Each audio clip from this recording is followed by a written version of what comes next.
कहा जाता है कि कैप्टन अभिमन्यु आर पार की लड़ाई लड़ते हैं कि या तो जीत होगी या हार होगी, तो दोनों चुनाव आपने दोनों पद जीत लिए, क्या कहेंगे? देखिए, हम तो भारतीय जनता पार्टी के कार्यकर्ता हैं और जहां भी देश में, प्रदेश में या जिले में या नगर पालिका में भी चुनाव हों तो एक कार्यकर्ता, एक सैनिक के रूप में हम चुनाव में काम करते हैं। और आज बड़ी खुशी है कि हिसार जिला के सभी जो जिला परिषद के माननीय सदस्यगण हैं, सभी सभासद हैं, उन्होंने बहुमत के साथ भारतीय जनता पार्टी के साथी भाई सोनू सियाग डाटा और वहीं बहन रीना जी बदावड़ से उनको चेयरमैन और वाइस चेयरमैन के तौर पर निर्वाचित किया है।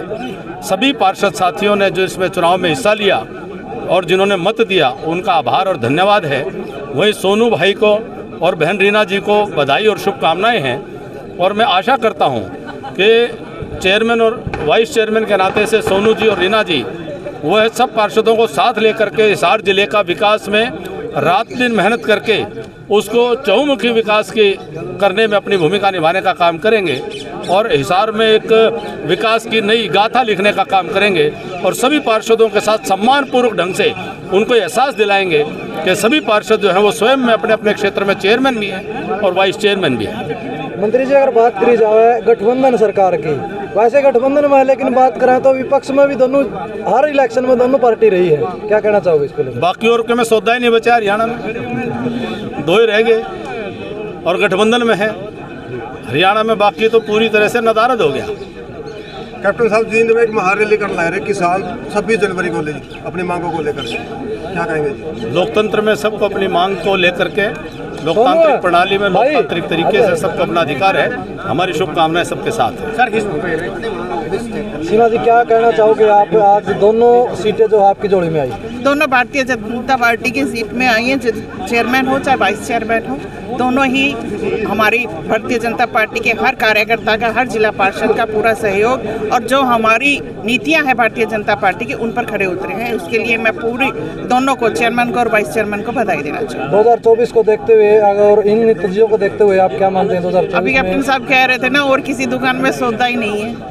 आपने देख लिया, जो चीज़ भी रही है उसमें कांग्रेस आपको कहीं नजर नहीं आई, तो इसलिए और किसी दुकान में सौदा नहीं है। आने वाले 2024 में भारतीय जनता पार्टी की सरकार केंद्र में और हरियाणा में दोबारा बनेगी।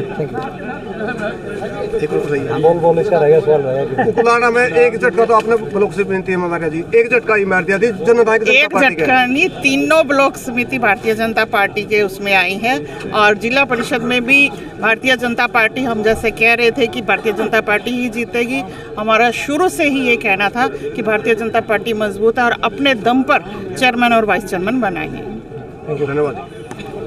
ये जीत भारतीय जनता पार्टी को और मजबूत करती है। 9, आप सबको मालूम है, 9 के 9 जो ब्लॉक है उसमें भी भारतीय जनता पार्टी जीती है, अपना चेयरमैन बनाया है। और आज जो जिला परिषद का जो चुनाव हुआ चेयरमैन और वाइस चेयरमैन का, वहाँ पे भी भारतीय जनता पार्टी दोनों पदों के ऊपर जीती है। इससे ये साबित होता है कि लोगों का विश्वास किस प्रकार से भारतीय जनता पार्टी के अंदर और ज़्यादा मजबूत होता जा रहा है, सुदृढ़ होता जा रहा है। और ये इसीलिए संभव हो रहा है क्योंकि केंद्र के अंदर आदरणीय नरेंद्र मोदी जी और नीचे आदरणीय मनोहर लाल जी दोनों बहुत साफ सुथरे ढंग से काम कर रहे हैं। और प्रदेश के अंदर चौधरी ओम प्रकाश धनखड़ जी ने जिस प्रकार से पार्टी को संभाला है, उसके संगठन को संभाला है, ये सब उसका परिणाम है। जब सारे धड़े, सारे पक्ष मजबूत होंगे तो अपने आप ही पार्टी मजबूत होती है। और 24 का जो चुनाव है उसको लेके अगर आप बात करें तो आज आपको बड़ा बड़ा आसमान के अंदर दिखाई दे रहा है कि किस प्रकार से भारतीय जनता पार्टी अपना ऊपर भी लोकसभा में भी और नीचे विधानसभा में भी अपना परचम लहराएगी। सबसे पहले तो बधाई हो आपको कि आज आपके एक साथी को चेयरमैन चुना गया। वो तो बधाई तो सभी साथियों को हो, मेरे अकेले को तो नहीं है। सब साथियों ने मिलकर काम किया।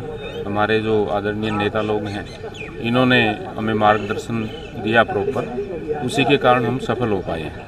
कहीं ना कहीं लोग कह रहे थे कि होशियार सिंह भी इस दौड़ में हो सकते हैं, लेकिन आपका कदम जो है वो पीछे हटता हुआ दिखाई दिया था, क्या कर रहे थे? नहीं, मैंने तो शुरू में ये कह दिया था कि भी जिस समाज का हक है उसको जाना चाहिए। जनरल की सीट जनरल को जाए।